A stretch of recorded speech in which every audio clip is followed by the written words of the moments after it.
Hello, my name is Asia Jepsen. My sign name is Asia. This is my creative project.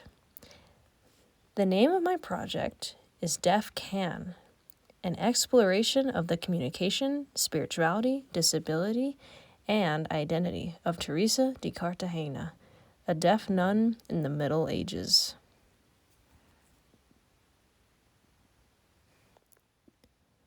As an introduction, myself, I'm hard of hearing, and she is deaf.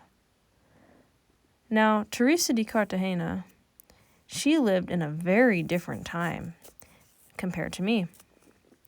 A sign name that I'm giving her for this project is using a T and a C like this. It's like the sign for nun. You can also sign it with an N like this, none, or none.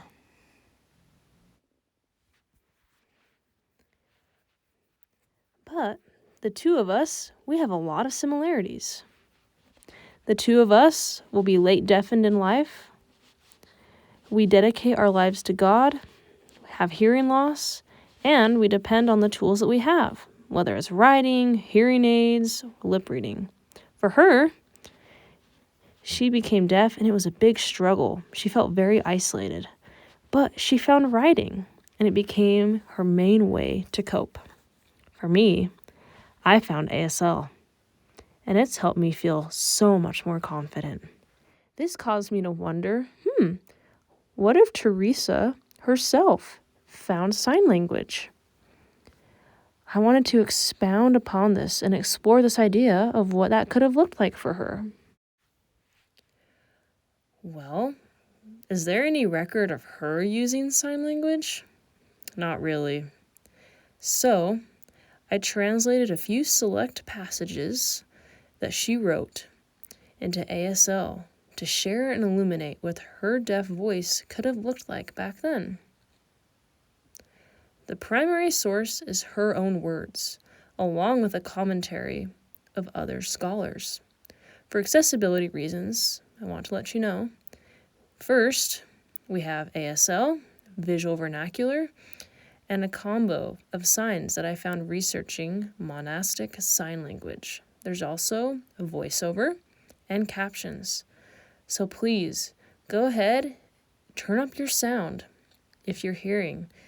Look at the captions, and to everyone, whether you're hard of hearing, deaf, hearing, if you're hard of hearing like me, go ahead and enjoy the signs in this selection of passages from Teresa Cartagena. Enjoy.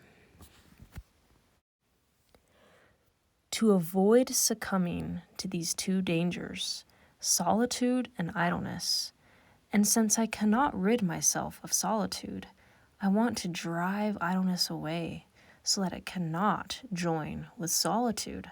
For this would be a dangerous marriage, and I want to combat my idleness by busying myself with this little treatise. Teresa, page 25.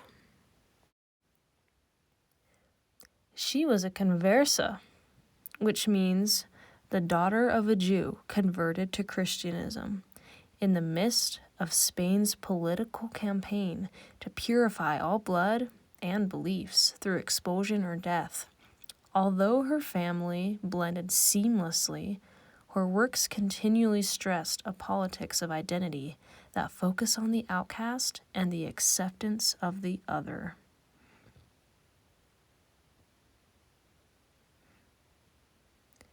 Deanda, page 461. When I look at my suffering in temporal terms, it seems very painful and anguished. But when I turn my thought from these concerns, I see the solitude separating me from worldly transactions. I call it a kind solitude, a blessed solitude, a solitude that isolates me from dangerous sins and surrounds me with pure blessings, a solitude that removes me from the things harmful and dangerous to both my body and soul. Teresa, page 26. Teresa understands her deafness as a well-deserved punishment from God for all her worldly sins.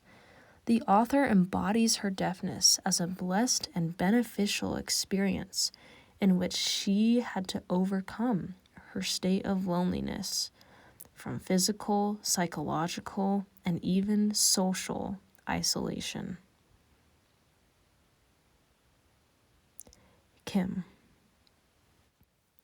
Enmeshed in the confusion of worldly chatter, I could not hear the voices of holy doctrine that scriptures teach us.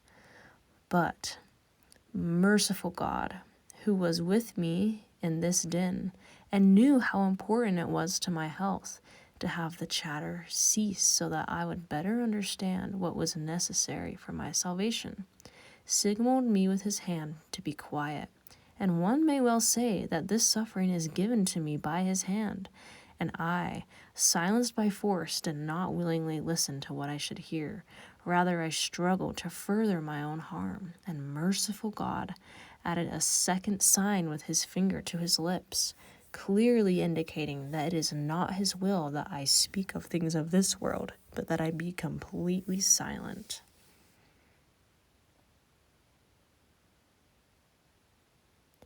Teresa, pages 26 through 27. My desire now conforms with my suffering, and my longing is reconciled to my affliction, so that I no longer wish to hear, nor can people speak to me, nor do I want them to speak to me. What I used to call my crucifixion, I now call my resurrection. Teresa, pages 28 through 29. Idle words were those that did not pertain to the edification of the faith. Bruce, page 31. And who could hear with the ears of his soul such healthy advice if his physical ears were filled with the noise of human voices? Oh, merciful Lord, how immeasurable is your sovereign goodness. Teresa, page 32. My suffering's intention is much better than mine. I am coming to know its good will, for it labors not so much to torment me as to save me, nor so much to make me suffer as to make me worthy. How beneficial it is to me to be bound by these sufferings that cause my indomitable persistence to be conquered by his divine mercy. Teresa, page 35. Deafness is the constitutive opportunity for the author to examine the multidimensionality of her identity that makes up her gender, race, class, intellectual capacity, and those related phenomena in her time and space. Kim. For my sufferings are given to me only to draw me closer to God. O merciful Lord, when did I deserve such good fortune? Teresa, page 36. He even pulls at my mantle to lead me to a rich supper. And to what supper does my suffering lead me? I believe without doubt that it is the same supper as where it is written, Blessed are they that are called to the marriage supper of the Lamb. Therefore, it seems that the sick are brought forcibly to the magnificent supper of eternal health, for affliction pulls at their mantle and makes them enter through the door of virtuous deeds. Teresa, page 39. Inviting other sufferers to her metaphoric convent, Teresa explores ways to console them, and through her exploration, she becomes cognizant of the therapeutic effect of writing. Since in isolation, she has spent her time occupied with reading books. It seems logical for her to realize that reading and writing can be curative and alleviative. Kim. And to this spiritual happiness, I invite the infirm, and I wish to be invited, so that, Just as we are equal in our suffering, we may be equal in our resurrection. Teresa, page 43. I address and admonish only the sick, sad, and powerful, so that indeed we may use all our tribulation and human sadness to procure spiritual joy with devout and healthy intention, and we may say with the apostle, "Gladly, therefore, will I glory in my infirmities." And if we do achieve this spiritual joy, we shall gladly scorn human joys as they scorn us. Teresa, page 45. Blessed is the illness that is converted into our health. And what is the most important health, if not the health of our soul? And if you want a physician who will cure you, look only to your affliction. For if you allow it to work within you, it will purify you of bad humors more than you think. Teresa, page 57. The power of religion elevates any form of illness to a spiritual level, and the ritual of penance, with a practice of patience, is an essential way to heal the body and soul of a sinner, which Teresa embraces for her deafness. Kim. What excuse is there to doubt that a woman can understand some good and know how to write treatises or any other praiseworthy good work, even though this is not customary in the female condition? Teresa, page 92. Disability is a social construct that is laid on top of this somatic condition. To paraphrase Simone de Beauvoir's famous dictum on woman, if you are perhaps born impaired, but it is society that makes you disabled. Metzler, page 45. All new and unaccustomed things always inspire wonder.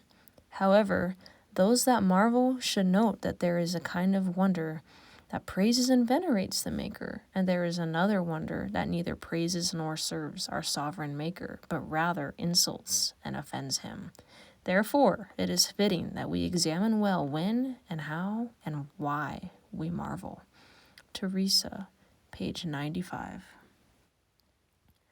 Well, what an impious wonder it is to marvel so much at something for being good that one considers it impossible or doubtful that God alone may have inspired it or taught the person who did it. Teresa, pages 99 through 100.